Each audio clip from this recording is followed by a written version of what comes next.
Hello and welcome back. Today we have 3 scary stories. Joining me today are 2 underrated channels that deserve a lot more subs than they currently have. So make sure you subscribe to them and check out their channels if you like their narrations. Their links will be in the description. Lighthouse Horror will read story number 2 and Vidith22 will read story number 3. In the mid-90s, I used to be a photo technician. Those were the days when all you could do on a phone was dial a number, and if you wanted to take photos, you brought your camera containing actual rolls of film that you had to drop off at the store to be developed. Amazing how times changed. As far as jobs go, I couldn't complain. The pay and hours were solid, and I was pretty much my own boss. But there was one thing I never really got used to. Looking at photos of complete strangers always felt slightly intrusive, even if they knew I was doing it. Spending hour after hour in an ominously lit, dark room filled with chemicals so you could take a peek at the memories of people you had never met is inherently voyeuristic. It's almost like going through someone's stuff, so that's why I always make sure not to get too interested in what photos I was developing. Some days I like to pretend that I was in a government lab developing film for some type of top secret project, but the reality was nowhere near that. Usually the most exciting pictures I dealt with were holiday pictures of parents wearing ugly Christmas sweaters, before they were a joke. One day, I was delivering some photos from a drop-off order. I had done the initial process and was now checking on my work to make sure it had come out okay.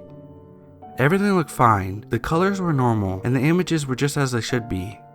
Since this was back when someone could have red eye in the pictures, they weren't exactly the model of clarity and detail we have now. But they were acceptable. I was just about to put these away and start on my next order when for some reason, one of the photos caught my attention. Most of these pictures were shots of the outdoors that someone took near a park or something. There were some beautiful shots of a lake filled in on every side with dense pine trees. It was gorgeous to look at, but there's something a little off. One of the pictures showed a family of 5 gathered together in front of a cluster of blue sparse trees near a pond in the afternoon. In the left corner near the edge of the shot, there was a shape of a person. There wasn't much you could tell, but there was definitely a person standing there, wearing what looked like a black shirt and blue jeans.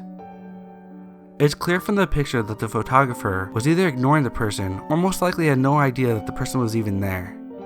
There was nothing obviously alarming about it, but it reminded me of one of those blurry Bigfoot pictures that were on the front page of some of those tabloids. It was something about that lone person lurking out in the woods that looked slightly creepy, but a random person making it into a shot happened a ton in pictures, especially back then. So I finished the order, went on with the next batch, and forgot about the picture. 3 weeks later, I was going through a totally different order when I found another strange picture. Except this one was different. Instead of the great outdoors, this picture was from a birthday party of some sort. In the picture I was looking at, everyone was inside of a massive dining room and clustered around a big dining room table, while the birthday girl, a blonde girl who looked like she was about 20, was blowing out the candles of her extravagant white birthday cake. But what caught my attention was the large bay window that everyone was facing away from. There was a man standing outside closely watching everyone inside. He was average looking from what I could tell, but what caught my attention was his expression. He wasn't standing out there with a woeful expression that said he was left out. No, this guy was intentionally watching them, like one who watches an animal at a zoo. I wasn't 100% sure, but I thought that he may be looking at whoever was taking the photo. Either way, I had no idea what to think. Was this a relative that was trying to pull a prank on the birthday girl or something? I've seen plenty of awkward and downright weird family photos, but this one seemed different. I've seen enough awkward family photos to know that you can recognize them almost immediately. They have a unique charm that gives you a good laugh, but in a heartwarming, oh my family is just like that way. Since there wasn't anything I could do about this weird picture, I checked the rest of the pictures, packaged them up, and kept on with my work. But this time, I couldn't shake the image. Over a month later, there was another weird picture.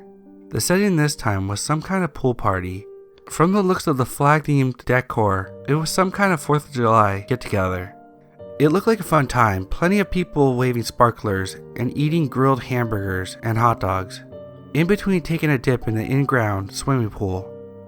as the day turned into nighttime. The pictures now showed people gathering around a large campfire where they roasted marshmallows. My stomach dropped when I saw someone in the picture who looked like the guy from the birthday party picture. What gave him away was the same expression I had seen before. Unflinching, unsmiling, and out of place amidst all the holiday festivities. This time, he was in the next to last photo. The picture was from a huge gathering at some park. All the people were spread out on blankets and folding chairs. I figured everyone was there to see some fireworks. I didn't recognize the location or the other people in the shot, but there was no mistaking the man I saw peering at the group from far in the background. Was this a stalker or something? Because there's no way this could be a coincidence, especially because all the orders were placed under different names. The weird part was that the people in these pictures were completely different from the other ones I had seen before. The only similarity I could tell aside from the strange man was in both instances, he only appeared when there was a photo of a large group of people. The old saying, "A picture says 1,000 words," is very true at times, but sometimes you wish it would say 1,000 more. I had no idea what the context was for the stranger in the pictures. Worse, there was nothing I could really do. All I had was the name that the respective orders were placed under, and that was it. Ignoring the chill that had washed over me, I finished the order and went on to the next. I managed to forget about what I had seen until one night, about 2 months later. I was manning the customer service counter for the night and was just getting ready to go on break when I heard a telltale bell chiming. That meant that we had a customer. Putting my stuff down, I strode out of the front to take care of things. "How can I help you?" I asked the customer whose back was turned to me. "Hi, I have an order to pick up. I believe my wife placed it under the name Crawford." He turned to face me and my stomach dropped somewhere around my knees. It was a strange man from the pictures. Same closely chopped hair and unreadable expression. "Of course," I managed to say while checking the cartons of packages ready for pickup. Crawford was mercifully near the top. I wasted no time grabbing it and returning to face the guy. "Here you are. It will be $7.95. He gave me a 10 and I quickly made change. "Is there anything else I can do for you?" I asked over the deafening sound of my own heart rate. "Oh no, thank you. This is plenty. Between the two of us, I'm just happy to finally get some time off work.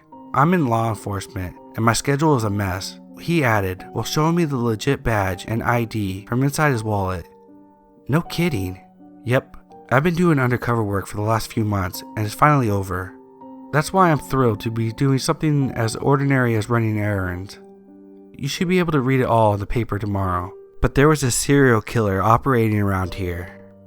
His victims were all people he knew personally. He would go to their houses for holidays and stuff, and they never suspected a thing. I'll give you this, he was clever.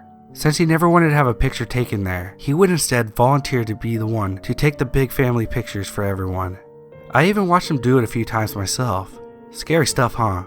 "Very," I agreed as relief began flooding through my body. It's easy to forget that a photo shows everything except the person taking it.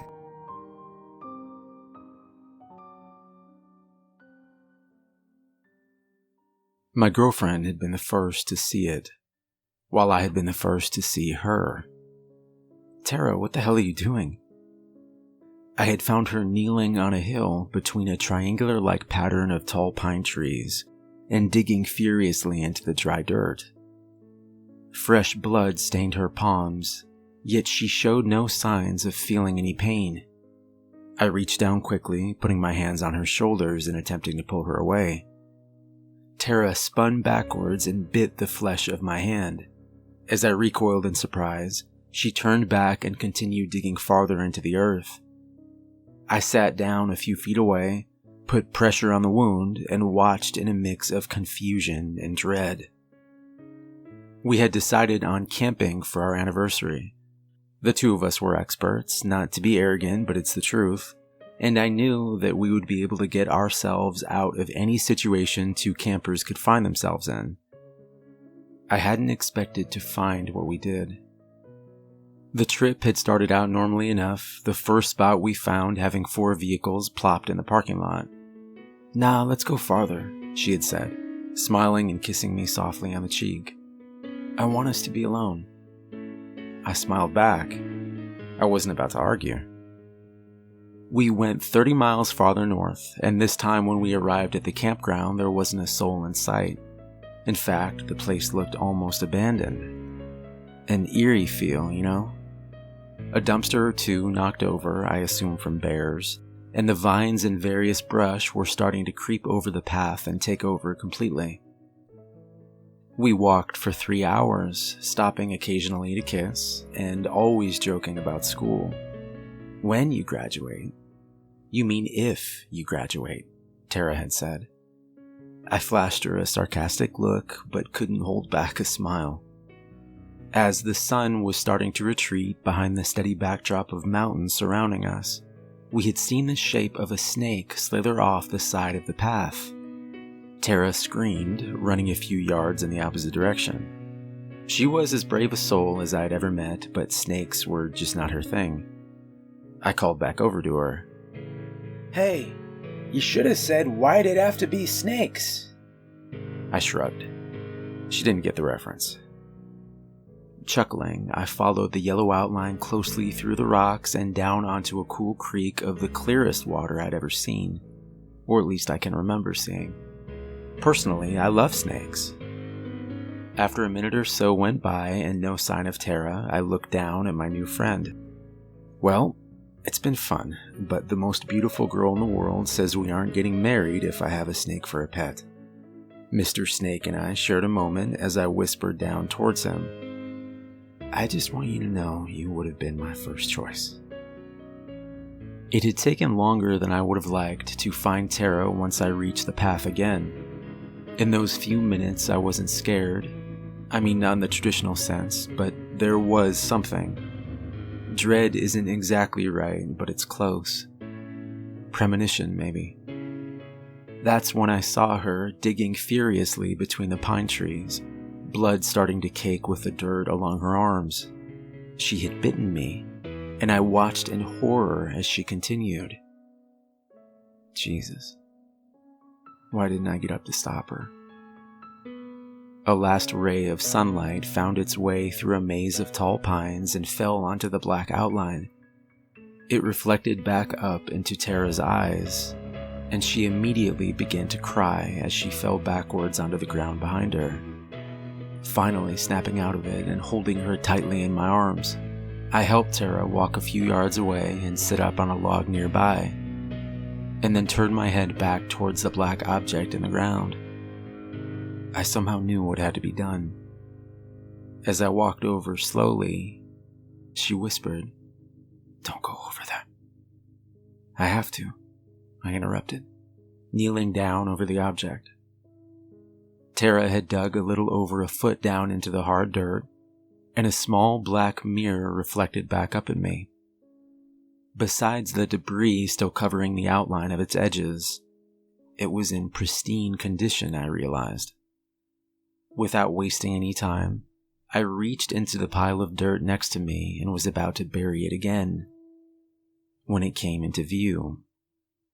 Inside the mirror was an old woman sitting in a wooden chair, in what looked to be the exact same spot Tara and I were in now. 3 pine trees stood behind her, forming a perfect triangle. Her chair was in the very center. It wasn't exactly like a photo, it was more alive than that. Though she wasn't moving, it seemed as real as anything had before. I was so focused now on the woman that I had forgotten to apply pressure to my hand where Tara had bit me earlier. A single drop of blood slid down my arm and fell down with a plop onto the perfect black glass of the mirror.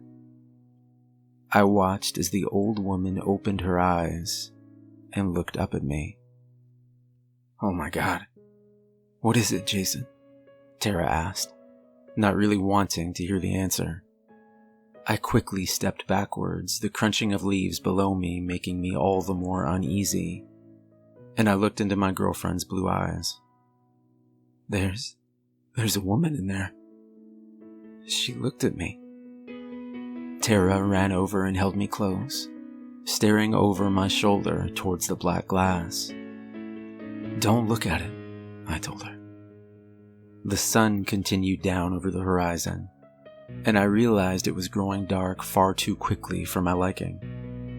I put my hands on Tara's shoulders and summoned my courage.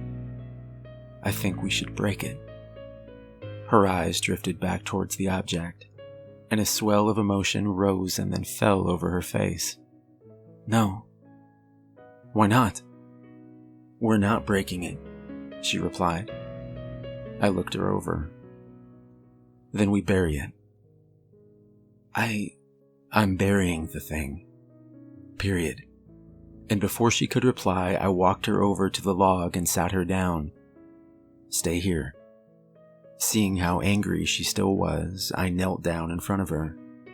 You have to trust me. The resentment fell away, and she hugged me close. I'm sorry. You're right. Bury it. I nodded, walking back over to the object and covering it up with as much dirt as I could, all the while making sure not to look back down at the woman. Every fiber of my being wanted to, but I resisted. After a few minutes, dirt fully covered it again and rose up an inch or two from the ground. But it wasn't packed tightly, and the thought occurred to me of someone else or some animal digging it up. I grabbed 4 of the heaviest rocks I could find and set them down on top. There, I said, wiping my brow. Now, before it gets dark, we have to get as far away as we can. Tara nodded, and we made our way back towards where we had came from. As we quickly moved down the trail, we made good time, and even after the sun set, our flashlights were strong enough to keep us going at a good pace. Until she felt it. Jason, I need to sit down, Tara said weakly. I sat down with her. I noticed that she looked thinner, almost frail. I think it's my hip. It really hurts, she said, reaching out to hold my hand. I looked around and then back at her. We can't stay here, Tara, I replied, attempting to help her up. Stop, she yelled. I think it's broken. Did you fall or something? I asked. But she hadn't fallen. We just didn't yet understand what was happening. I checked my phone, and luck would have it that I finally had a single bar. When the helicopter arrived, the 2 of us flew together to the nearest hospital. Tara was taken into emergency surgery for a broken hip, among other things.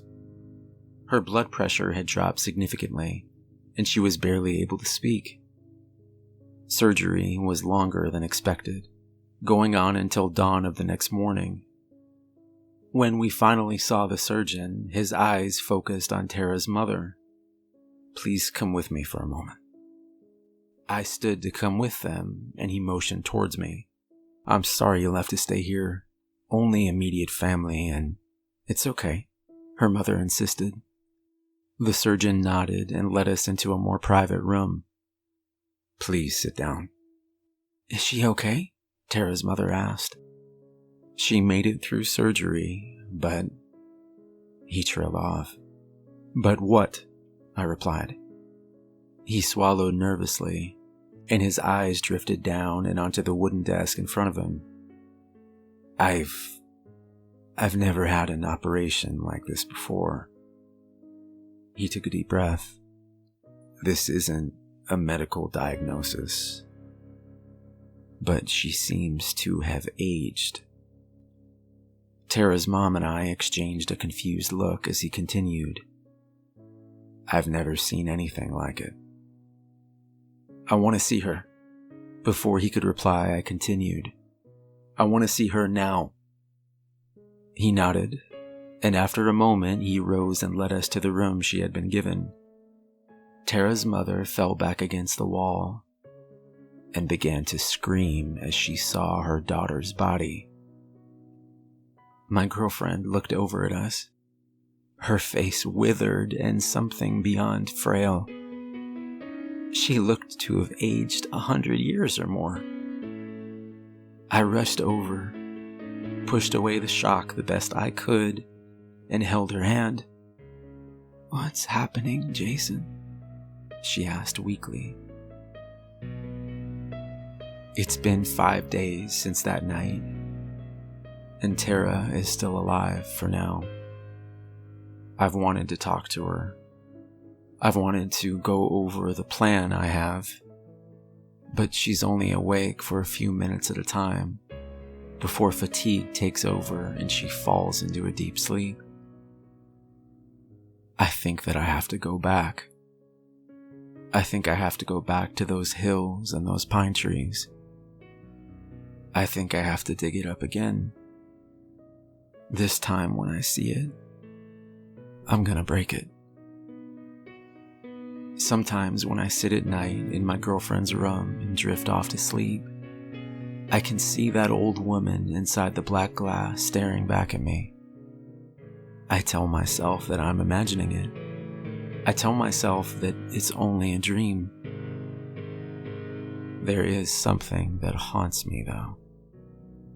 When I close my eyes and see her, the old woman staring back at me isn't old at all anymore. She's young. I was taking a shortcut through the old factory district when it started to rain. I hadn't noticed the sky swelling with dark clouds, my head still throbbing from the sneaker-sized bruise left from when Ethan Davis and his friends had jumped me at lunch period. After another day, I just wanted to lock myself away in my room, where no one could bother me. Just one more year, I kept telling myself. Just one more year and I'd be done with school, and this town forever. With my GPA, I might be able to apply for college early.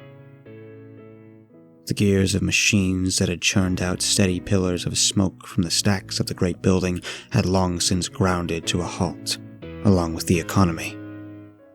Businesses were abandoned and boarded up, the paints peeling away, revealing crumbling red brick. The skies were dyed an autumn gray, adding to the surrounding gloom of the area. The overgrown grasses swayed around my feet, marching on the buildings like some slowly approaching army, ready to return the area to its former green. As the first skyward droplets soaked through my jacket, I rushed for cover under some vast, connecting girders. I figured that Dad wouldn't mind me being a little late. He'd already been passed out drunk on the couch by the time I got home. Leaning back against the graffiti-scrawled wall, I lost myself in the steady trickle of water against rusting steel. After a while, I found myself unable to settle. That same nauseous feeling tingled through me, one that I was not alone. Opening my eyes back to reality, I turned around to the half-boarded-up window. Between the rotting wood and climbing ivy, a single eye blinked out at me from the darkness. I fell backwards with a strangled gasp, tripping over my own feet. I was able to take off running when I heard the voice. Wait. A wispy dark tendril sneaked out from underneath and strained out towards me. Looking closer, I realized that it was one of dozens, all coiled around the swollen, disembodied orb, forming a fleshy eyelid. Leaves sprouted from them, as whatever it was had tried to fuse with the plants, which only served to make it look more unnatural. Please don't leave. It was the kind of voice I'd only ever heard before in TV or movies, usually heavily modified by computers. Neither male nor female, and despite the lack of a mouth, there was a strange echo to it, which only seemed to accentuate the sadness in its tone, and just hearing it was enough to stop me in my tracks. Who are you? Umbra. The words came slow, stunned that someone had stayed this long in its presence, and struggling to make normal conversation. Umbra? The eye at the center of the squirming mass fell to the ground. I am an anomaly. Something that was never supposed to exist in this world. Some part of me was wondering still why I wasn't running yet. I couldn't bring myself to feel fear. They were as lonely and hurt as I was. I shrugged the sliding strap of my backpack up onto my shoulder. Well, that makes two of us. And so began the best and strangest relationship of my life. I soon found myself going down that way, not just to escape my tormentors, but just to talk to them. They told me about their birth in the darkness, unsure of who they were or why they were even there.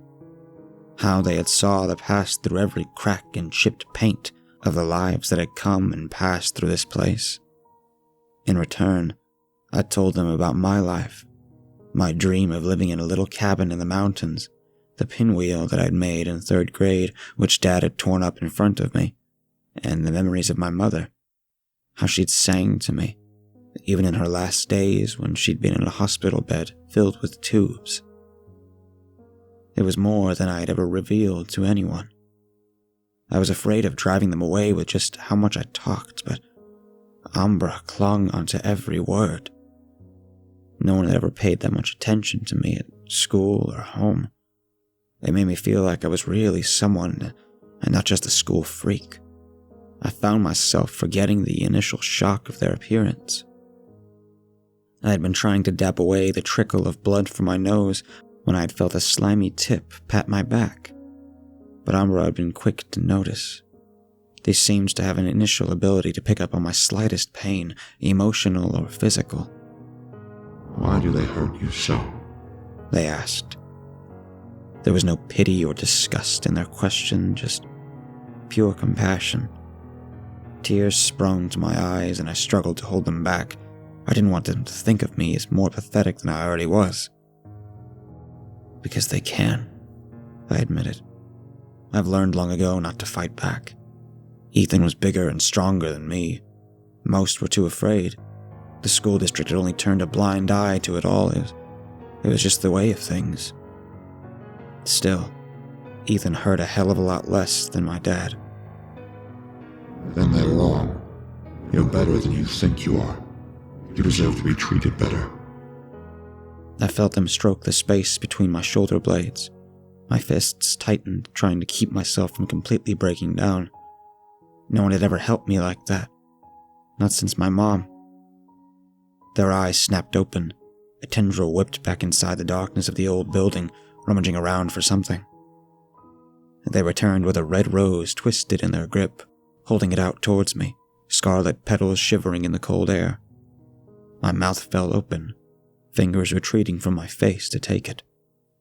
One stray drop of blood oozed down from under my fingernail, splashing against the surface of the wriggling skin.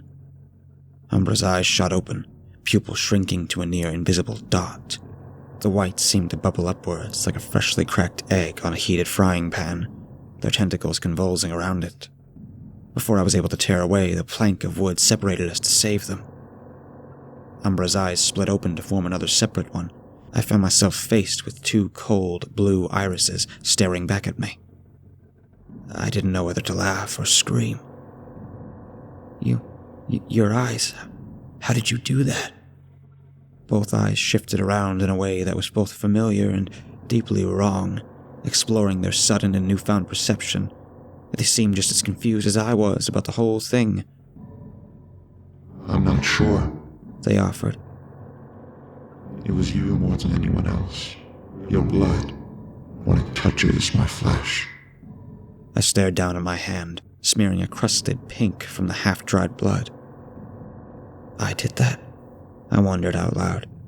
It appears so. Umbra sighed, staring down at their tendrils.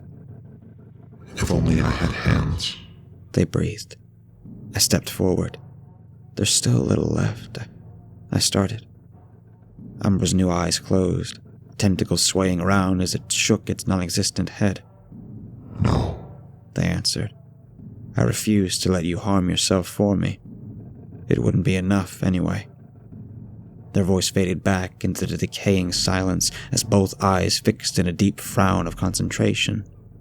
I'd never seen them with such an intense expression before. The pit of my stomach tightened. I think I have a way. The eyes fell on me. My heart began to pound as they filled my vision. I want you to bring the one who has caused you so much pain to this place. To me. A strangled cry escaped my mouth. What, Ethan? No. If he found you, he'd hurt you.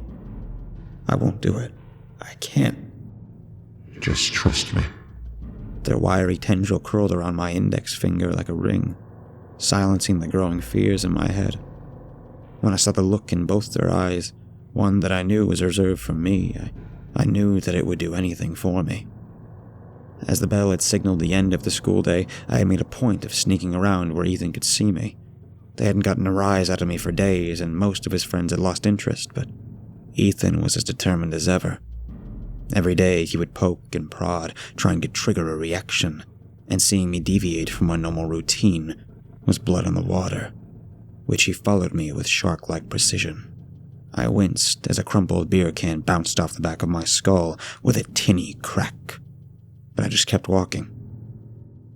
"Hey, Peterson," he brayed out. "What's the rush?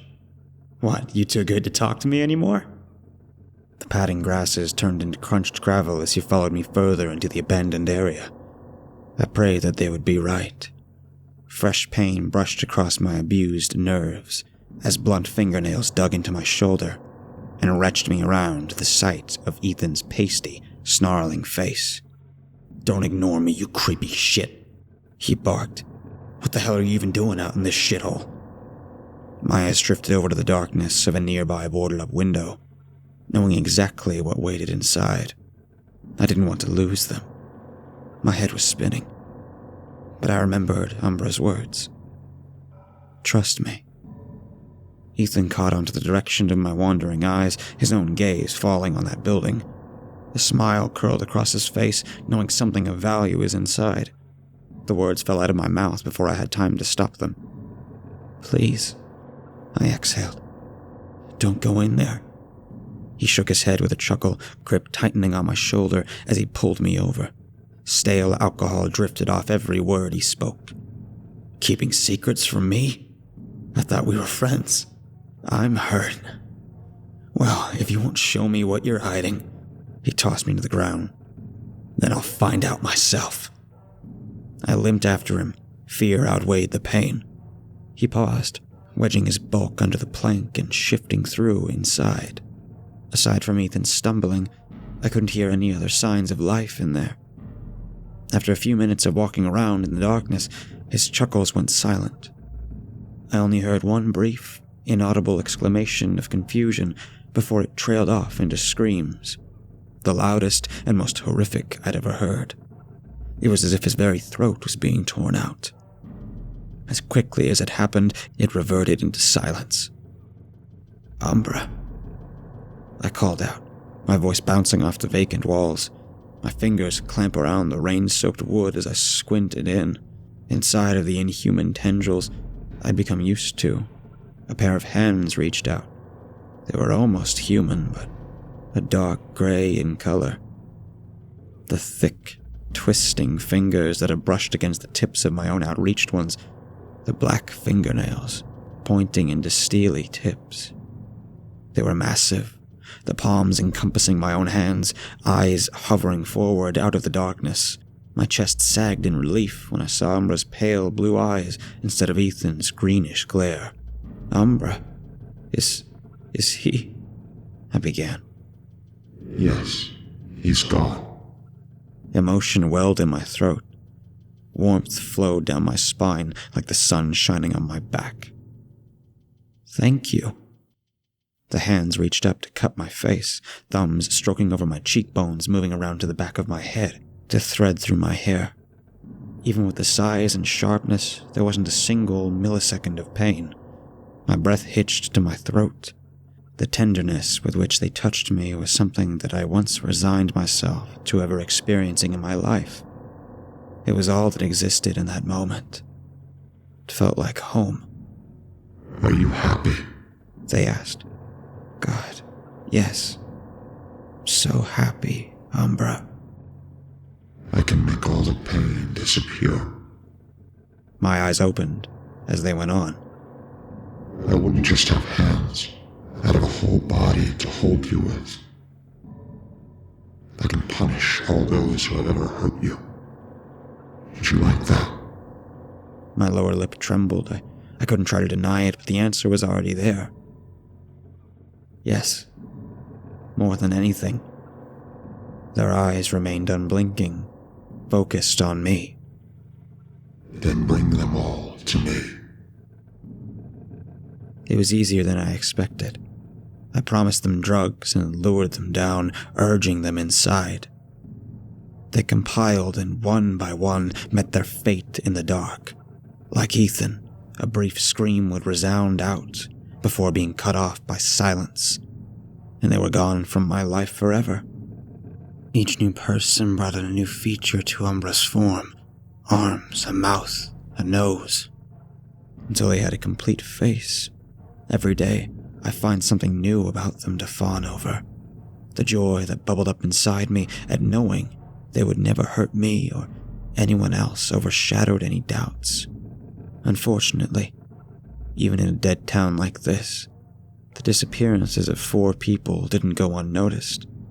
They overlooked me, believing it to be drug-related, but I knew I had to stay away for the next few weeks, at least until the heat of the investigation died down.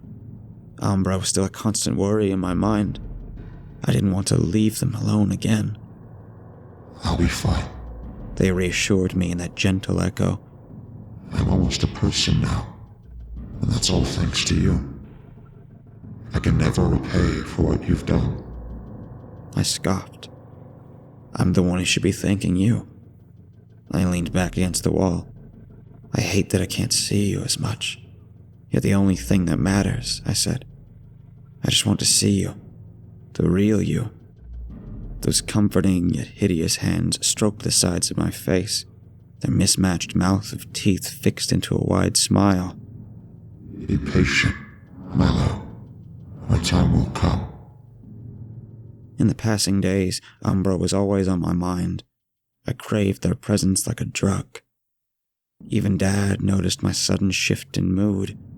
At dinner, he squinted over the table at me as I prodded the amorphous green mass of reheated peas that sat on my dinner plate with my fork.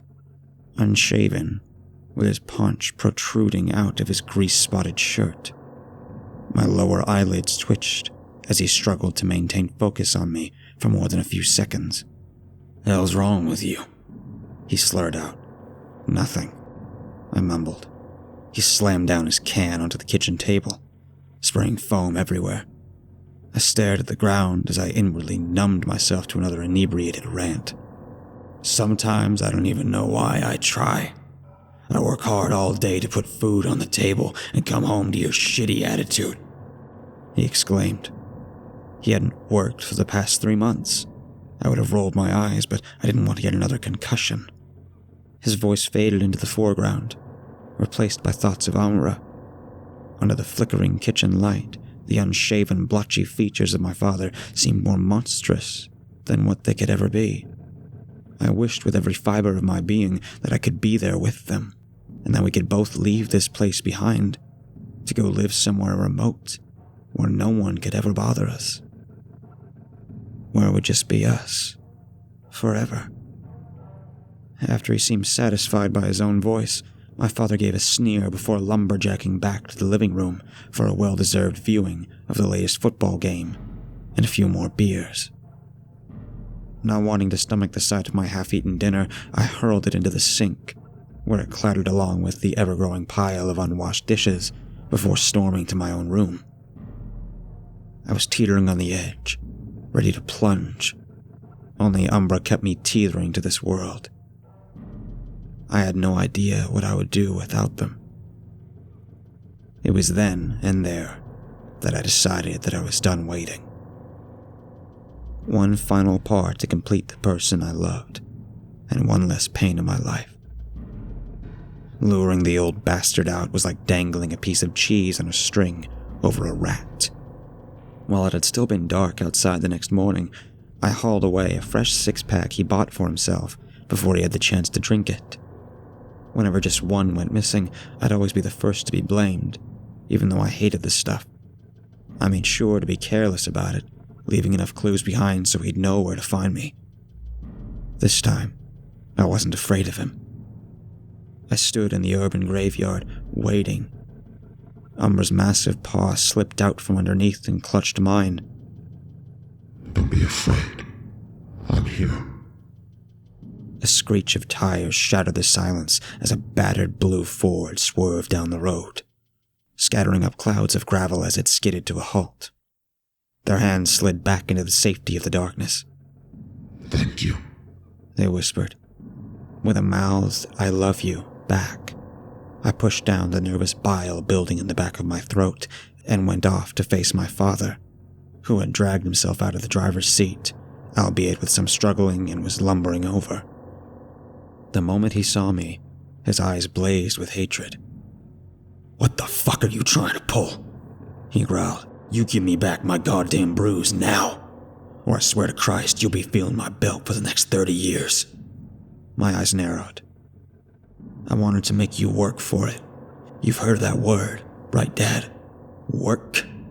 It's the thing that you've never done a full day of in your life." My shirt clung to my skin with the fresh film of sweat that formed. It was like my body had been switched over to autopilot, the words of someone else's tumbling from my mouth. Dad was as stunned as I was, his eyebrows furrowed and mouth falling open. It only lasted for a few seconds, before being overtaken by a look of pure, animalistic rage. "You little shit!" The steel tip of his boot smashed into my sternum, knocking the air out of me, and sending me sprawling into the ground. A flurry of punches soon followed, but I just closed my eyes and took them. It was all for Umbra, I told myself. My father's voice faded in and out of my ears like the volume of a television being adjusted. I could still make out some words, no matter how much I tried to block it out. "Always making my life hard. No respect. I'm tired of it. I don't want this. Why'd she have to leave? Why couldn't it have been you?" Tears streaming down his face as he punctuated the next sentence with a series of punches to my ribs. "It should have been you." As he raised his fist into the sky, preparing for one more blow, Umbra's hand smashed through the boarded-up window, sending splinters and concrete into the air and clamping around his waist. There was a split-second look of unimaginable terror as he was dragged in, still struggling against the claws that had held him in place, never to re-emerge. There came the familiar pop of bone and boiling gurgles, which preceded the longest and most welcome silence of my life. I peered into the newfound entrance, foot hovering over the pebble-strewn threshold. Cal. Their voice reverberated out from inside. I wasn't able to turn back for anything.